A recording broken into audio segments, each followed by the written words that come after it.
Bien, bonjour à tous. La nuit fut fraîche. Il a fait -3, mon eau a gelé, mais j'ai passé une très bonne nuit. Comme vous le voyez, c'est l'heure du déjeuner, avec une petite vue et le soleil qui tape sur la tente pour faire sécher tout ça. Donc ça me rend bien heureux. Aujourd'hui, on va à Matsumoto. J'ai réservé 2 nuits dans un hôtel assez sympa. Donc j'ai eu 2 nuits pour 50 balles. Comparé au prix de l'auberge, ça est quand même dit plutôt avantageux. Donc je vais aller à Matsumoto. Demain on fera les touristes et on fera pas grand chose. Et le jour d'après je repartirai sur le trek. A tout à l'heure. Voilà à quoi ça ressemblait de l'extérieur. Donc posé à côté d'un petit cabanon de jardin.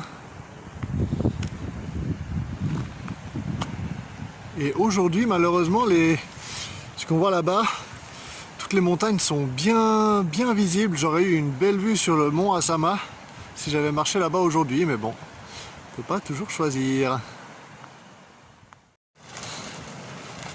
Lorsqu'il a fait assez humide la nuit, ou par exemple hier soir, je me suis fait à manger dans ma petite casserole juste dans l'entrée de ma tente, qui a créé pas mal d'humidité à l'intérieur, qui a gelé cette nuit. Donc je me suis réveillé avec une tente humide et pleine de condensation. Donc quand c'est le cas, il y a deux façons de faire. Soit on pack la tente encore mouillée et on s'arrêtera dans la journée ou à la première occasion pour les sécher. Soit, comme aujourd'hui, vu qu'il y a un grand soleil au réveil, je fais un départ un petit peu ralenti. Je prends mon temps pour sécher mon matériel avant de partir. Comme ça, je serai bon pour la journée, quoi qu'il arrive avec cette magnifique météo. Petit passage au temple de Wadashuku.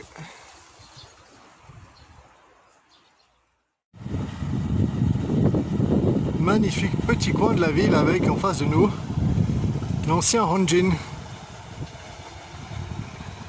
et d'autres bâtiments qui sont en très bon état. On se croirait à une autre époque. Wadashuku était un shuku assez grand et assez renommé pour deux raisons. La première, c'était que le prochain shuku dans lequel je me rends aujourd'hui est à plus de 20 km. Et la deuxième, c'était qu'il y a de grandes ressources en obsidienne ici qui étaient exploitées. Donc pendant son apogée, ce shuku avait à peu près 150 bâtiments, tout confondus, pour accueillir des voyageurs. Et avait une économie assez forte. Ce qui explique aussi pourquoi dans cette ville il y a autant de bâtiments bien préservés et rénovés. Bon, après 2 heures de marche nulle sur des petites routes de campagne à côté de cette grosse autoroute, eh bien il est temps de se réjouir. Voici le début de la route de montagne historique du Nakasendo. Je vais me faire un petit col de apparemment 5 km avant d'arriver à ma destination, où je prendrai un bus pour Matsumoto. Il fait beau, il n'y a pas de nuages, ou très peu. C'est à peu près 15 degrés, donc je me réjouis de cette journée. À toutes! Cette route me parle beaucoup plus que celle en bitume que je me suis tapé toute la matinée. Ça s'annonce pas mal.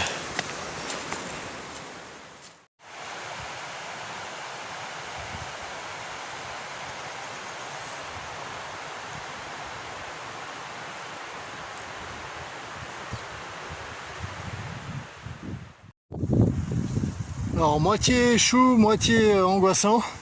En haut du col, j'ai trouvé cette idole protectrice des voyageurs avec une pelle et une veste. Et voilà, apparemment un petit endroit qui est un relais. Il reste encore quelques mètres à monter, mais je serai bientôt en haut.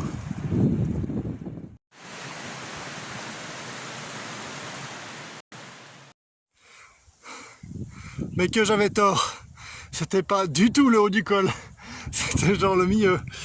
Donc je me suis tapé une bonne heure et demie de montée, mais alors la vue en vaut le détour, je vais vous montrer ça.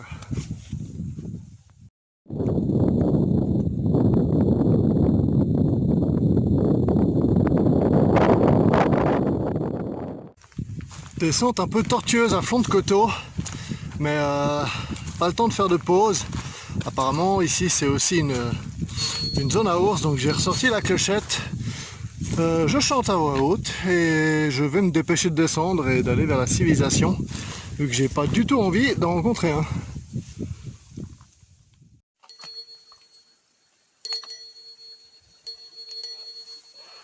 tout cas, je me régale.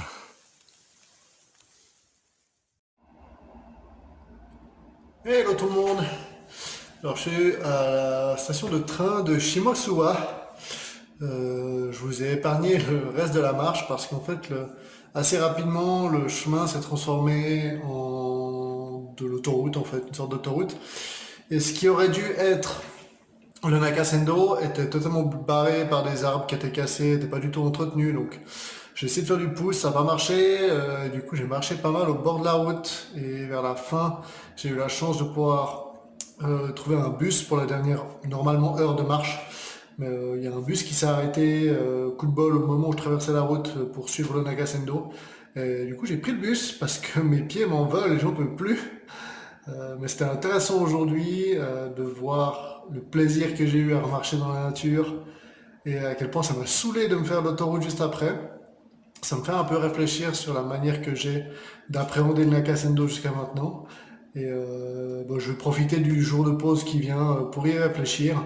Et si après le jour de pause je sais toujours pas et je suis toujours tout cassé, bah, je prendrai un deuxième jour de pause.